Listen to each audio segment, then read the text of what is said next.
All right, welcome to Beyond Rewind, powered by Astro Gaming. My name is Jared Dunphy, and today I'm going to be talking about mind games in Halo.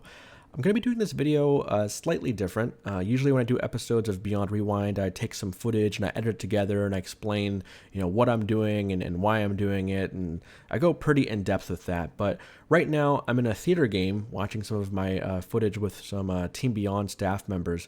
We're playing Team Arena, and we're currently in a game of Assault on the map Torque.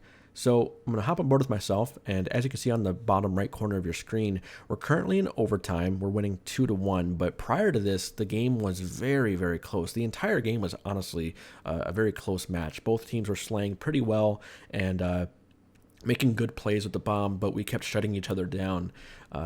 So prior to this, we were down 1-0 the entire game, and we kept going for bomb plants, but they kept shutting us down, and we were able to outslay them and then get a plant to tie the game with 5 seconds left on the clock, and we planted again within like 30 seconds in overtime, so that's how we're up 2-1.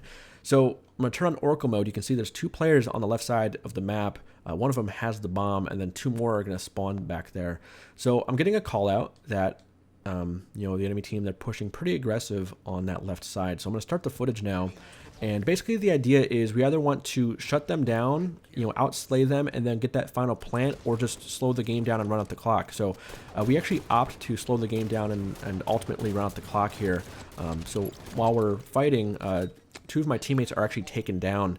So what I end up doing is I spot the enemy ball carrier. I get some shots into him just to spot him, and I thrust back to juke out this guy and take him down. If this guy stayed top mid with a DMR and he killed me, that would have been huge. He could have easily got a spawn trap going, and the enemy team, they could have gotten this bomb plant. But we shut him down, and I take the bomb, and I want to get out of here as soon as possible. But I spot an enemy player on my radar. There's one guy right there, and then I get a call out that there's a guy over here on this little doorway. So right now we're in a 4-on-3 situation as APK is just spawning. So we technically have a combat advantage since one of their players is dead and he's not going to be in any position to help fight for a little while. But there's still a chance that they could shut us down and get that bomb plant. So I didn't want to take any risks, trying to run the bomb out into the middle of the map or running it, somewhere else. So I actually opt to run to the back of the base, just like this. And there's a minute left on the clock. You can see right there, a minute 18. And I tell my team, hey, I can't leave the base. It's too dangerous. I'm just staying in the back of the base right now to try to run out the clock. And so my teammates at first are like, okay, let's just stay on our side, slow the game down and defend him. But that makes things a little bit too predictable, and that really increases our chances of actually losing, because if they shut us down, it's over. So Ryan right here, also known as Infinity, he said, hey, why don't we play really aggressive and make them think that we're running in that final bomb plant? So right now you can see the red team, they're pushing on our side pretty aggressive, but my team, they start pushing back here in just a second as APK spawns. So as my team starts pushing up and playing really aggressive, the enemy team, they start running back to their base, as you can see right here. And so the enemy team, they're thinking, oh crap, they're going for that final bomb plant. We got to shut them down as soon as possible if we want to still win this. And the entire time, I'm just in the back of the base hanging out. So basically what I'm trying to get at is mind games in Halo. It's huge. If you can really throw off your opponent by making them believe that you're doing something, you can win some crazy games and have some crazy moments.